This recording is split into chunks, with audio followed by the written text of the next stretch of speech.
जी दोघे निघाले आणि निघाल्यानंतर त्यांच्या मनामध्ये थोडा भय आला. कोणाच्या? गुरूंच्या. गुरुने सांगितलं शिष्याला, खूप मोठं जंगल आहे, इथं कोणी चोर वगैरे तर नाहीत. तेव्हा गोरक्षनाथांना वाटलं की गुरुच्या मनामध्ये भय का आला, की जिथं धन आलं तिथं भय येतो. मग बघितलं की झोळीमध्ये सोन्याची वीट आहे. तेव्हा गुरु गोरक्षनाथांनी ती सोन्याची वीट काढली आणि पाण्यामध्ये फेकून दिली आणि त्याच वजनाचा एक दगड घेतला आणि गुरूंच्या झोळीमध्ये टाकला. आणि नंतर गुरूंचं स्नान झालं. नंतर ती झोळी घेतली आणि निघाले.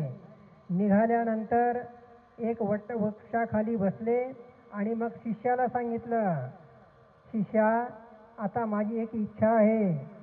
जसं आपलं इथं कथा चालू आहे, भंडारा चालू आहे, तसं गुरूंची इच्छा होती की आपल्याला आता एक भंडारा ठेवायचा आहे. गोरक्षनाथांनी सांगितलं, गुरुजी आताची वीट आहे, ती वीट घे आणि भंडाऱ्याची तयारी. कृष्णाजी शांत बसले. तेव्हा दादा गुरु मच्छिंद्रनाथांनी झोळीमध्ये बघितल्यानंतर, अरे मी तर इथं सोन्याची वीट ठेवली होती, ती कुठं गेली? तेव्हा गोरक्षनाथांनी सांगितलं की गुरुजी, तुमच्या मनामध्ये सोन्याची वीट फेकून दिली. अरे आपण साधू संत आहेत, आपल्याला कोणत्या गोष्टीचा लोभ नसतो. मला काय करायचं होतं त्या सोन्याच्या वीटचं?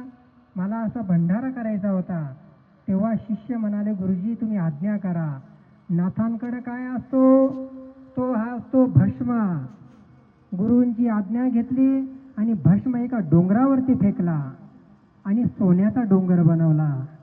तेव्हा गुरु महाराज म्हणता, अरे मला सोन्याची काय गरज आहे, माझा शिष्य जर पारस आहे.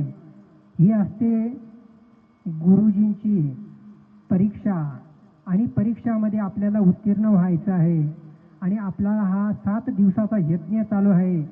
अहो भाग्य तुमचं की महाराजींच्या मुख अमृतवाणीतून आपण कथा श्रवणाचा लाभ घेत आहोत.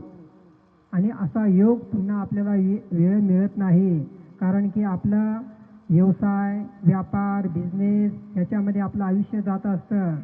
कथा ऐकणं ही भाग्याची गोष्ट असते. आणि आपण आता कथा श्रवण करूया आणि सर्वांनी हात जोडा, एक नामस्मरण करूया.